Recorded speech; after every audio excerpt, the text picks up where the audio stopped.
let's talk about the Packer game. So I got two things to say about this game. Number one, new coach, Jameis Winston.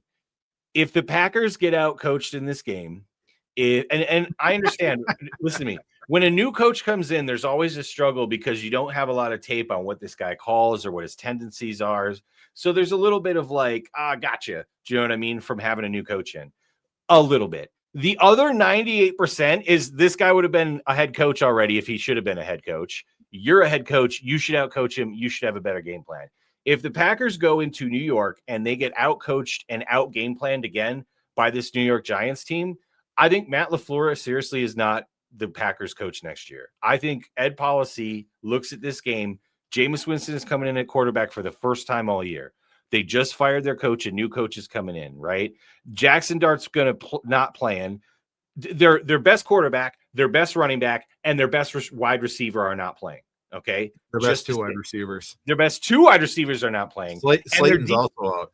And their defense has been really suspect at the end of games, if not overall, when they should be better. So if the Giants come out and win this game, not only that, but if the Giants come out and dictate the game to their game plan, I think Matt LaFleur is cooked as coach. I think he's cooked unless we go on some sort of winning streak, which I don't see happening.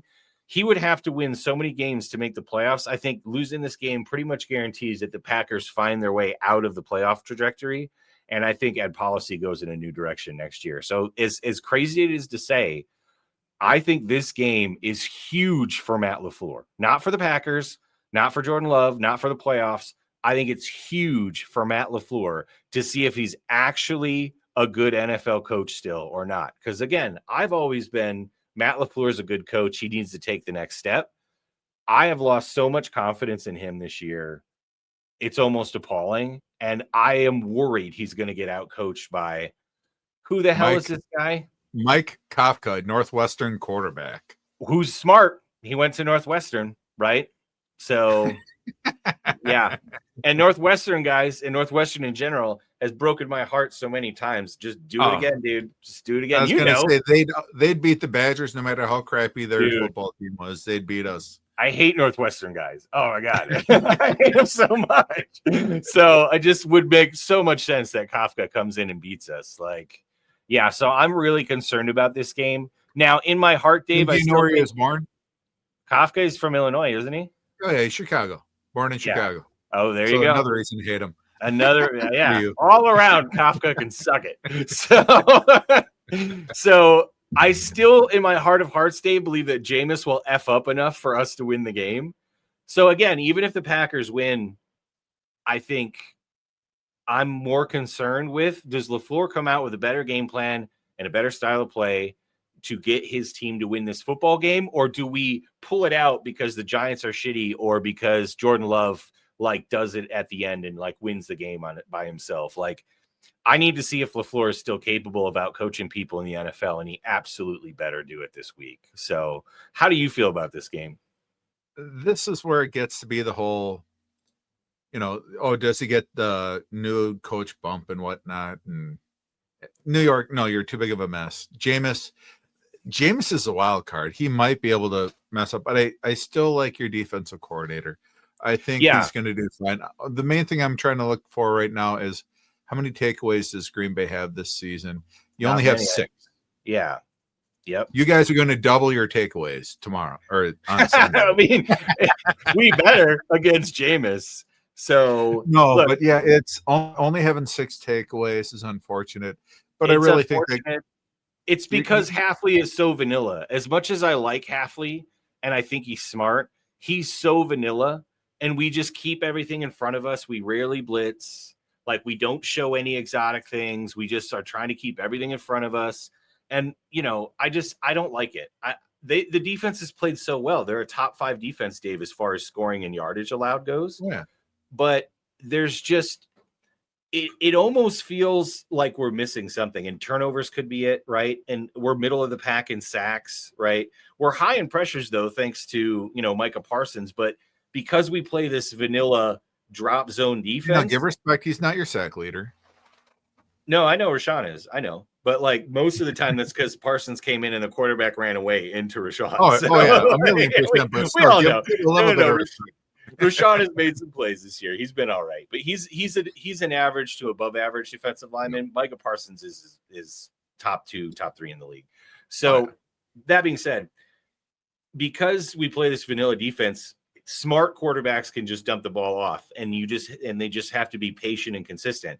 The great thing about Jameis is he's neither patient nor consistent. So, like, hopefully that will play into our favor, right, this week. But Jameis also has 354 touchdown games in that arm, too. Do you know what I mean? Oh, yeah. It's just that he mixes them in with 3 touchdown, 5 interception games or 1 touchdown, 3 interception games. It's just like which Jameis is going to show up. And with our history against the Giants, dude, we lost to Mike DeVito when he was the quarterback for the Giants. Matt LaFleur lost the game to Mike DeVito, okay, at starting quarterback. So, like, again, we had Joe Barry as defensive coordinator. So, again, Jameis creates chaos, sometimes in his favor, most times not. If we play vanilla, Jameis at least needed some deep threats. Yeah, right now, right now, without Darius Slayton there, he doesn't have a deep threat. All he has is Wan'Dale Robinson, who's not a deep threat. He's a full slot. Yep, he's a full slot guy. And then you got Jalen Hyatt, who is a deep nobody threat. Even remembers him. Jalen Hyatt he's a deep threat. He's fast, but if we let Jalen Hyatt score a touchdown on us, we should be ashamed because he's not a great wide receiver. So, I think if he had Slayton, if they had Neighbors, I'd say Giants. They don't, so I'll say Green Bay. Yeah, I'm saying Green Bay 17-10. It's going to be ugly. Oh, it's going to be terrible. It's going to be terrible to watch. Yeah, it's going to be terrible to watch. But I'll say 17-10. Now, to be fair, Dave, Toyotathon starts tomorrow.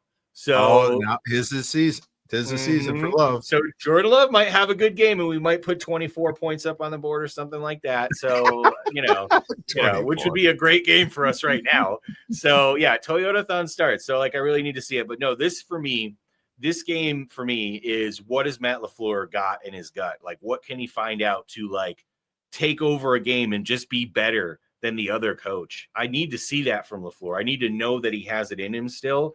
And if he can't do it against this guy, I think he might be cooked and he might need to go somewhere else. And that doesn't mean I don't think LaFleur is an NFL level coach.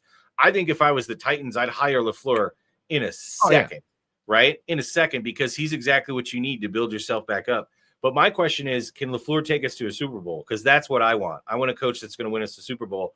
And I hate to be an arrogant ass, but we are the Green Bay goddamn Packers. And, like, going to the playoffs is not good enough. And that's all LaFleur has done. And yes, he's taken us to championship games, but man, he has had some absolute stinkers in the playoffs. It's not 2. Plural, is it? 2. Oh, it is 2? Okay. Yeah, it's 2. But yeah, I think he's more of a Doug Collins at this point.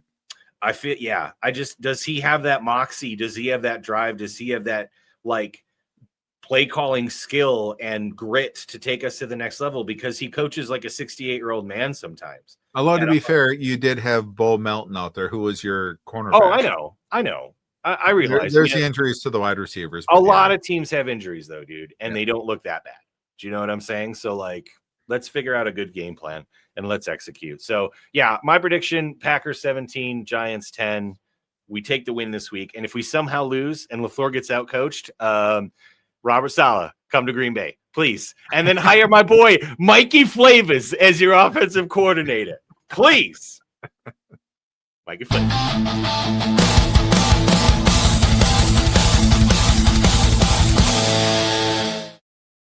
Mike McDaniel's the best. Mikey Flavors, everybody. But it's just so tough to get up for the Packers offense.